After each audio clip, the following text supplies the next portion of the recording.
साथियों नमस्कार। धार्मिक हिंदी कहानी के इस भाग में आपका स्वागत है।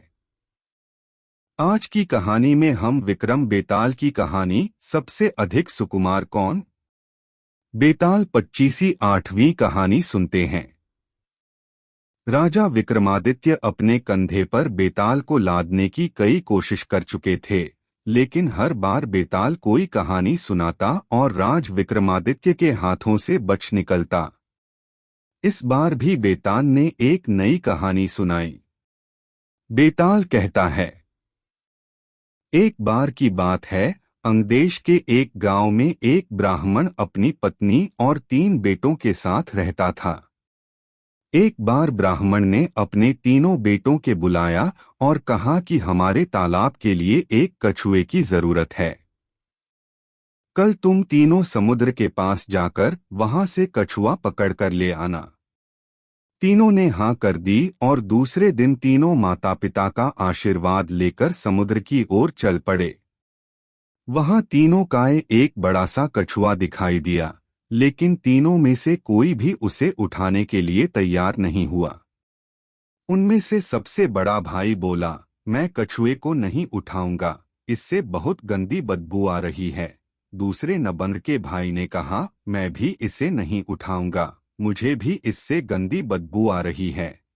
तीसरे नंबर के भाई की बारी आई तो उसने कहा, मैं भी इसे नहीं उठा सकता, मैं बहुत कोमल हूँ। तीनों में झगड़ा शुरू हो गया और यह मामला राज दरबार तक पहुंच गया। राजा ने कहा, इस प्रकार का मामला मेरी जिंदगी में पहली बार आया है, इसका न्याय मैं कल सुबह करूंगा। आज आप हमारे यहाँ मेहमान हैं, इसलिए भाईजन और आराम यहाँ पर ही कीजिए। यह बोलकर राजा ने तीनों को भोजन के लिए निमंत्रण दिया। सभी बड़े चाव से खाना खा रहे थे, लेकिन सबसे बड़े भाई ने नहीं खाया। राजा ने जब उससे पूछा तो उसने कहा, चावल में से श्मशान में जले हुए मुर्दे की बदबू आ रही है। राजा ने इस बात का पता किया तो मालूम हुआ कि चावल किसी श्मशान के पास के खेत से लाए गए हैं। यह देखकर राजा बहुत खुश हुआ। सभी लोग खाना खाकर शाम को संगीत सुनने के लिए बैठ गए। तब दूसरे नंबर के भाई ने राजा से निवेदन किया कि वो मृदंग बजाना चाहता है। राजा की आज्ञा से वो गायिका के पास जाकर जैसे ही बैठा तो तुरंत खड़ा होकर दूर बैठ गया।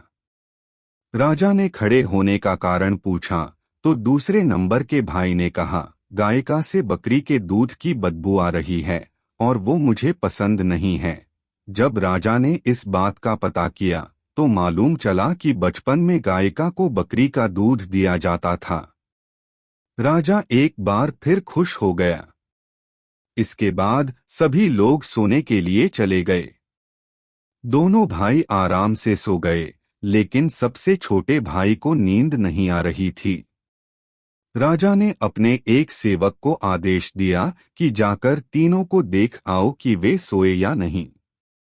सेवक गया तो उसने देखा कि सबसे छोटे भाई को छोड़कर बाकी दोनों सो गए हैं। सेवक ने यह समाचार राजा को दिया और राजा इसका कारण जानने के लिए खुद वहां पहुंच गया जहां तीनों सो रहे थे। राजा को देखकर तीनों उठ बैठे। राजा ने सबसे छोटे वाले भाई से पूछा, आपको नींद क्यों नहीं आ रही? तब वह बोला, मुझे इस बिस्तर पर कुछ चुभ रहा है। यह सुनकर सेवक ने तीनों के बिस्तर की छानबीन की तो उन्हें कुछ नहीं मिला। तब सबसे छोटे भाई ने सभी बिस्तर को अलग किया और वहां पर एक बाल था। उसने अपना कुर्ता उतारा, सबने देखा कि उस बाल का निशान उसकी पीठ पर बना हुआ था। राजा यह देखकर हैरान हुआ और खुश भी। दूसरे दिन राजा ने न्याय के लिए तीनों को बुलाया। उसने सबसे छोटे वाले को इनाम दिया और बाकी 2 को कुछ सोने के सिक्के दिए। राजा ने कहा, आप तीनों में अलग अलग खूबी है और मैं आप तीनों से बहुत खुश हूँ। मैं अपने सैनिकों को भेजकर कछुआ आपके घर भिजवा दूंगा। इतना कहकर बेताल ने विक्रम से पूछा, बताओ तीनों भाइयों में से सबसे अधिक सुकुमार कौन था? तब विक्रम बोला, सबसे छोटा भाई, क्योंकि हो सकता है कि दोनों बड़े भाइयों ने अपने सुकुमार होने का दिखावा किया हो, लेकिन सबसे छोटा भाई कितना सुकुमार है यह तो राजा ने खुद आंखों से देखा। विक्रम का सही जवाब सुनकर बेताल ने उसकी तारीफ की और अपनी शर्त के अनुसार वापस पेड़ पर जाकर लटक गया। कहानी से हमें सीख मिलती है, कभी भी उन गुणों को उजागर नहीं करना चाहिए जो हम में नहीं हैं।